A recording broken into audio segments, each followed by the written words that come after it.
Hello students, welcome to the online classes. आज class 9th के लिए हिंदी की कक्षा जो अब शुरू करने जा रहे हैं उस पर सबसे पहले ज़रूरी है प्रश्न पत्र का प्रारूप समझना, क्योंकि अभी तक आपके 2 प्रश्न पत्र होते थे, लेकिन 9th क्लास में ICSE बोर्ड के अकॉर्डिंग प्रश्न पत्र एक ही होगा और इसके 2 भाग होंगे, खंड क और खंड ख।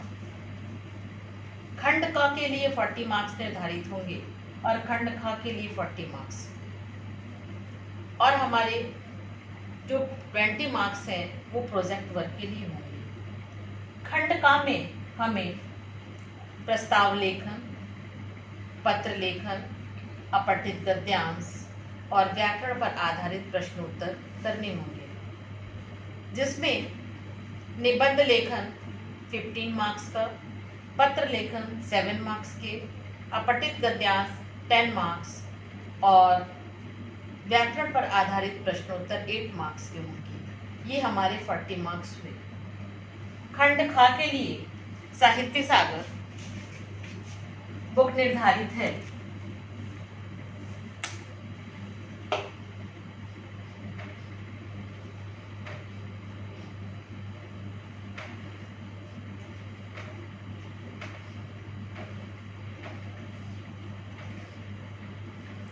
इसके 2 पार्ट हैं, संक्षिप्त कहानियां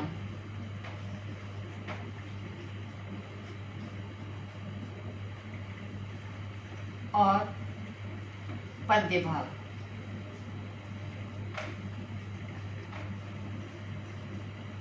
जिससे 4 क्वेश्चंस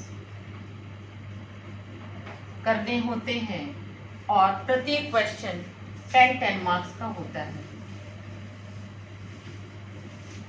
इस प्रकार 40 मार्क्स इसके लिए निर्धारित होते हैं।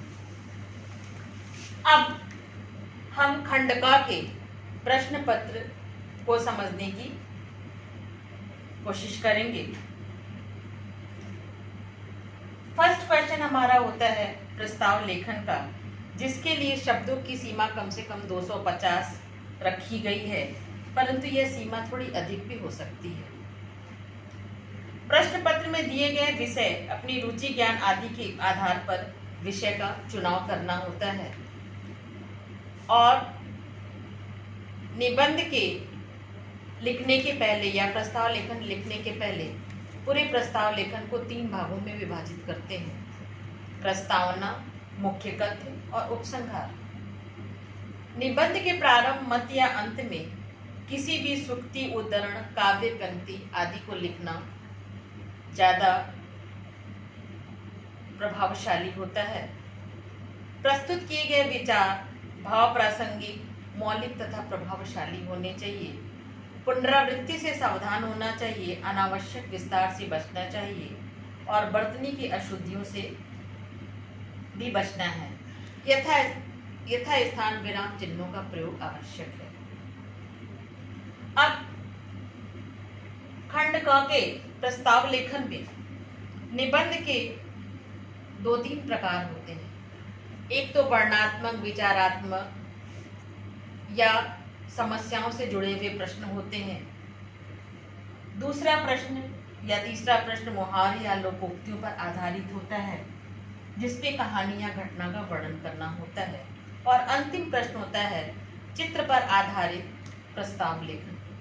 चित्र पर आधारित प्रस्ताव लेखन में कहानी लेखन करना होता है या चित्र से जुड़े हुए विभिन्न घटनाएं जो दी होती हैं, जो पूर्ण रूप से चित्र से जुड़ी होनी चाहिए।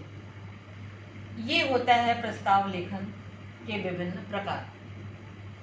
अब हम आते हैं पत्र लेखन की तरफ। पत्र लेखन 2 प्रकार के होते हैं, औपचारिक और अनौपचारिक। इन दोनों औपचारिक और अनौपचारिक पत्रों में से किसी एक विषय पर पत्र लिखना होता है, और इसके लिए शब्दों की सीमा 120 निर्धारित की गई है। थर्ड क्वेश्चन होता है हमारा अपठित गद्यांश। अपठित गद्यांश में जो 10 मार्क्स निर्धारित किए गए हैं, अपठित गद्यांश में भी पूरे पैराग्राफ को पढ़ करके और अपने शब्दों में उत्तर देने होते हैं। उसमें भी पुनरावृत्ति से बचना है और अनावश्यक बातों को नहीं लिखना है। और लास्ट में 4th क्वेश्चन होता है हमारा व्याकरण पर आधारित, जिसमें विलोम, मुहावरे, पर्यायवाची मुहावरों का वाक्य प्रयोग, निर्देशानुसार वाक्य परिवर्तन, वाक्य शुद्धिकरण, तत्सम तद्भव शब्द, लिंग, वचन और काल जैसे अन्य व्याकरण पर आधारित प्रश्नों का प्रयोग किया जाता है, जो टोटल 8 मार्क्स के होते हैं। हर प्रश्न के लिए एक एक अंक निर्धारित होता है। ये हमारे खंड क का पूर्ण ब्यौरा है। और जैसा कि हम बता चुके हैं, खंड ख में हमारे 2 पार्ट हैं। अगले वीडियो में हम लेसन्स पे चलेंगे। आज के लिए इतना ही काफ़ी है। धन्यवाद।